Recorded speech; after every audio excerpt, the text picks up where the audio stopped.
There's no doubt that electric vehicles are getting more popular by the day. With newer models arriving in the market and the ever-increasing charging infra, many of you are thinking if the time to take the plunge is ripe.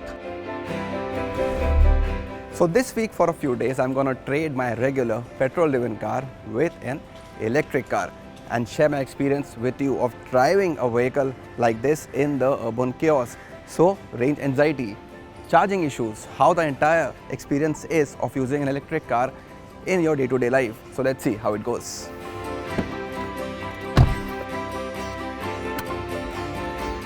The Tata Tigor EV is the most affordable electric car on sale in the market currently, so that makes it within the reach of most buyers who are looking to shift towards green mobility.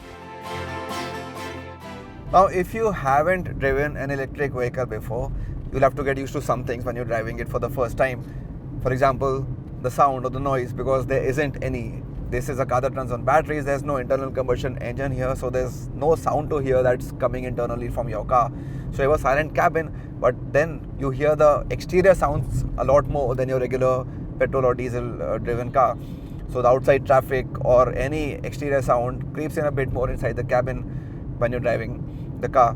The other thing is all the torque coming to you right from the word go because of this being an electric vehicle.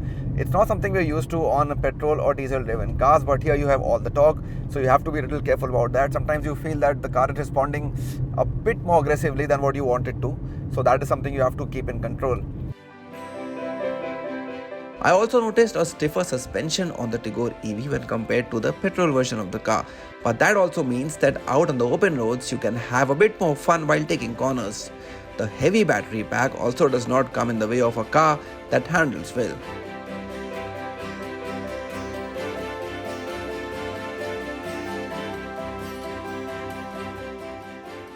On my few days of driving this car, what I've noticed is that the range that is displayed on the cluster on this Tigor EV, it is almost a real-time range that you'll get when you're driving this car in the city traffic, provided you're gentle with the throttle inputs, because you also have a sport mode here, and if you really press the pedal to the metal, then the range goes down really fast. So yes, you can have your fun on empty roads when you have enough range left. It all depends on how much you're driving the car in a day or in a week and how often do you need to charge it.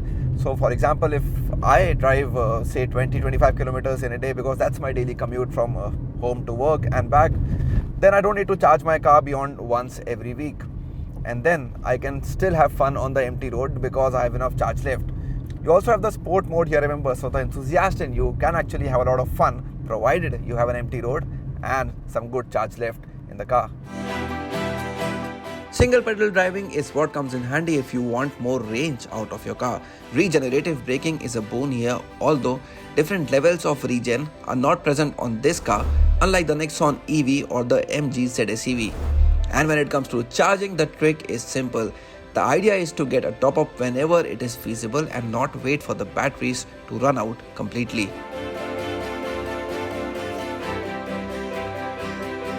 So my Tigor EV is getting charged right now at one of the Tata Motors dealerships here in Gurugram, and what helped me come here is the Tata Power Easy Charge app that tells me the location of all the possible places where I can actually go and charge my electric vehicle. The real need of the hour though is a consolidated app that tells you about every single charging station in town and its availability. And as we speak, Energy Efficiency Services Limited or EESL is already working on that requirement. When it comes to using an electric car, the big revelation is its running cost.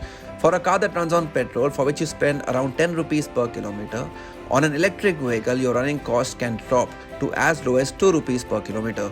So saying goodbye to a petrol station may turn out to be a wise decision after all. But then there's also the small matter of cost of the car.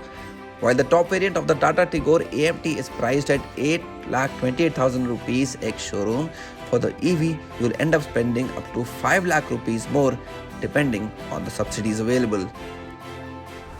The real clincher though is the charging cost. Now imagine charging your vehicle using fast charging, going from 0 to 80% charge and spending around $350 only depending on where you are in the country.